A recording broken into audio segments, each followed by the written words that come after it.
Hi hello my sweet viewers welcome back to my channel. Video start है आज माँ को टिके तेलैबार माँ को टिके तेलौली नेल पॉलिश लगे सजबाज टिके करी आज टिके 4टा बेलू आम भल खाया करूँ से आम पछे पछे श्रद्धा बाबा समस्त छात उपरକୁ पलि आसिले देन ये बाबा तांकर चलैछन्ती फूल को काटाकाटी साइज सुइज करछन्ती देन आउ टिके तेलिया मो माँ को टिके फूल सजेदेली मो माँ बढ़िया देखा ना केमती देखा मत कमेंट सेक्शन में निहाती जनइबे। देन छात पर बुलू बुलू इच्छा तरबुज खाया तो श्रद्धा नहीं आसला तरबुज ताको कटिंग करके आम हाथ को समस्त धरेदेला देन मु तरबुज खाइली श्रद्धा तरबुज खाइला माँ तरबुज खाइले बाबा तरबुज खाइले देन आम समस्त मिसिक तरबुज खाइलु। देन माँ टिके बाबा को लव रे तरबुज खाइदेला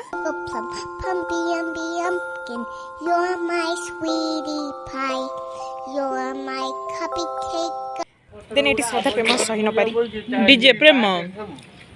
सही पाइलानी तू प्रेम सही श्रद्धा सही पाइल जमती कि आपने जानते 4टा बेलू तो मो माँ सहित लगी कौन भल खाए कर तो मो माँ मोपाई करुच्ची सिझा पिठा आ कौन कौन सिझा पिठा करते टेस्टी बा लगुच मुझे आगू कहबी तो वीडियो लास्ट जाए देखूँ। तो पिठा एवं रेडी फास्ट पिठा थिला बिरी पिठा जोटा कि बहुत ही टेस्टी होता बढ़िया लगिला और सेकेंड जो पिठा थिला सेटा थिला बुट पिठा जोटा कि सतरे बहुत ही यमी होता बहुत ही टेस्टी लगिला। थर्ड रे थिला समस्त फेवरेट नड़िया छेना पुर दिया पिठा जोटा कि प्राय समस्त को भल लगे और प्राय समस्त भी करती। तो एबे आपण मैंने मत कमेंट सेक्शन में कहतु आपण मानू कि 3टा पिठारू को पिठाटा बहुत बढ़िया लगे आ वीडियो भल लगे जल्दी जल्दी से लाइक करके जिबे आ हाँ चैनल को सब्सक्राइब करने को जमा भी भूलिबेनी।